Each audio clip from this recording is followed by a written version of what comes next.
welcome back. Today, and I know I've demonstrated tri-tip before, and I think maybe even just the end product. I ran across this recipe, gosh, probably 4 months ago, and we make it almost every week. And so I thought, if you've not tried tri-tip before, it's so easy to cook. Doesn't take a lot of prep to do it. This marinade it's like a game changer for us. And the nice thing about it, it's something our entire family will eat. And it's something that you could heat up cold, or you can either the next day heat it up and eat it, or I actually slice it up and put it in salads for Nick. So what we've got, and I'm going to show you a couple steps. So today I'm going to show you how to make the marinade. Tonight I'll show you what it looks like once we pull it off the grill. So you just buy yourself a tri-tip. I got mine at Hy-Vee. Ange, what is a tri-tip? It's a piece of beef, and I'm not exactly sure where on the cow. Is it a part of the shoulder, maybe? I don't know. Okay. But go ahead. It's not a very common piece of meat. It was popularized by some chefs in California, I believe. But it is a fairly inexpensive and lean cut of beef.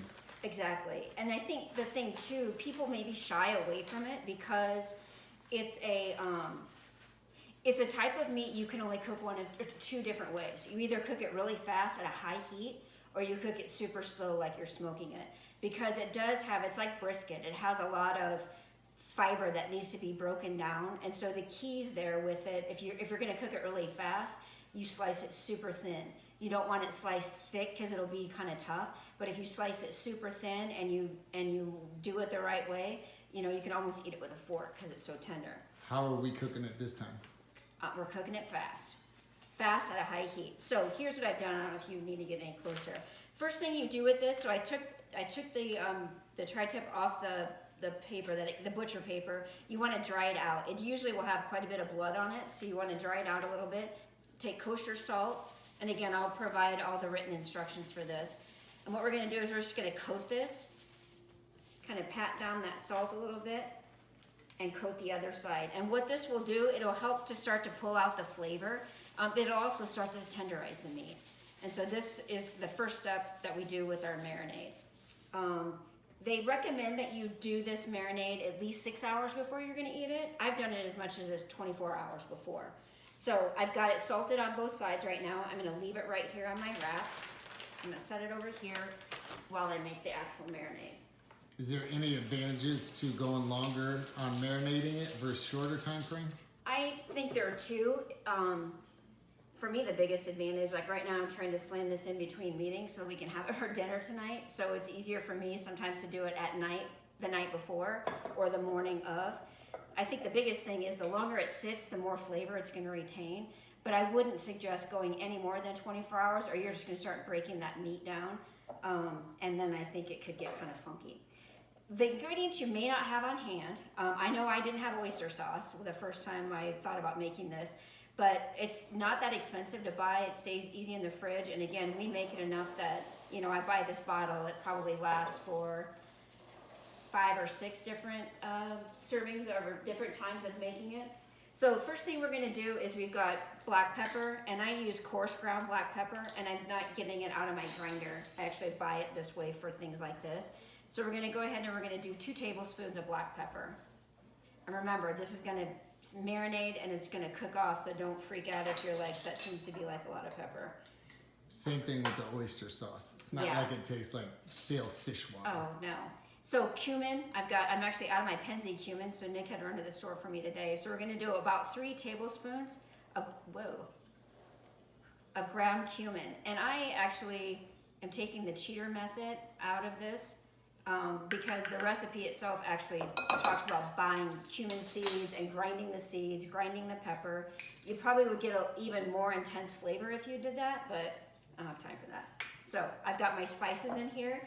Next thing we're gonna go ahead and add then is 1/4 of a cup of oil. So 1/4 of a cup of olive oil I've got here. And if you notice, she's looking over here at a recipe that's coming out of a magazine. Yep. So it's not like she's just coming up with this stuff out of that beautiful mind of hers. Well, I've been I love to cook, and I don't always follow recipes verbatim. In fact, I've modified this one a few different ways. But I always like to get inspiration from some things, and I always like to challenge myself to try something different. or something, you know, that maybe is a little bit out of the box. So I do subscribe to Bon Appetit. I have for 15, 20 years. It's something my mom started and I just have always done it. Oyster sauce. So we're gonna add 3 tablespoons of oyster sauce.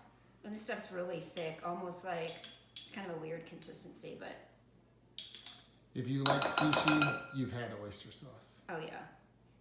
And this is super salty. And again, you might think, well, this seems to be like a lot that's gonna sit on this meat. You're gonna see when I get it all put together, and then when we actually grill it, majority of it stays in the bowl. It's really just sitting in the marinade is the purpose of it. So it's not like you're consuming 3 tablespoons of oyster sauce, which is like 18 days worth of salt. We wouldn't get cramps. Well, that's true.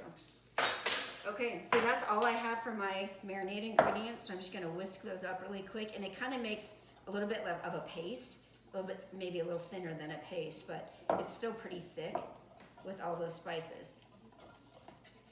So now that we've got this mixed up, all we do is we take our tri-tip, and I'm gonna dip it in this sauce, and I'm gonna move it around a little bit. I don't know if you can see. And I'm gonna flip it over so it gets good and coated and covered on both sides. And then all I'm gonna do is I'm gonna cover it with foil. I'm gonna leave it in the fridge, and about an hour before I'm gonna start my grill, I'm gonna pull it out to let it start to get to room temperature. And then we'll grill it, and I'll come back tonight with the grilling instructions and show you what the end product looks like. So we're back.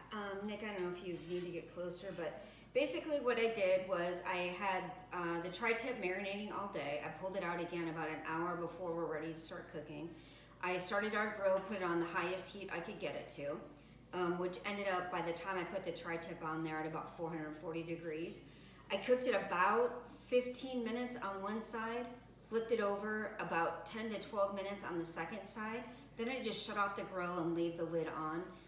Just kind of let it just sit there and rest for a bit. And then I pulled it off, put it on this baking sheet, and it's been sitting here maybe about 5 minutes. That's really important when you're cooking any kind of meat, whether it's beef, pork, whatever. It's important for that meat to sit and rest, because if you don't let it rest, the minute you start cutting into it, you lose all your juices. And we're still gonna see probably some that we're gonna lose. And that's what causes a lot of that meat to taste really dry as you're eating it. So it's okay for it to let it sit and rest. It doesn't have to be searing hot. You could actually tent this with foil while it's resting, because that will help for it all to retain its temperature. Plus it continues to cook while it rests. So just a couple things there. So I've got the tri-tip here. It's gonna be important how you cut it. If you can see, it's kind of got, the tip area is right here. I typically cut it at an angle. And again, oh rats, I forgot my pan shakes around. So I have this handy dandy like rubber thing that I stick underneath of it to help keep it in place.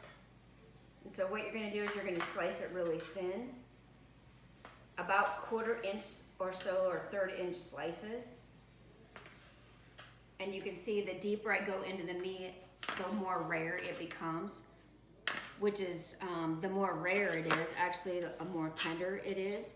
So how we're gonna have ours tonight, I'm just gonna slice a majority of this up. I'm gonna give Nick a bunch of it, and he's gonna put horseradish on it and eat it with some coleslaw that I made. I actually have just a bed of greens here with some tomatoes, because I like it just like that. So it's, in that case, it's super low carb. And whatever we have for leftovers, we'll just go ahead and cut up again, super thin.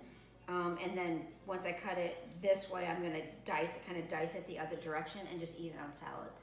So you guys should try it. It's really good, easy to make, good weeknight meal. You can eat it as leftovers, and it's not hard. So I hope you give it a shot.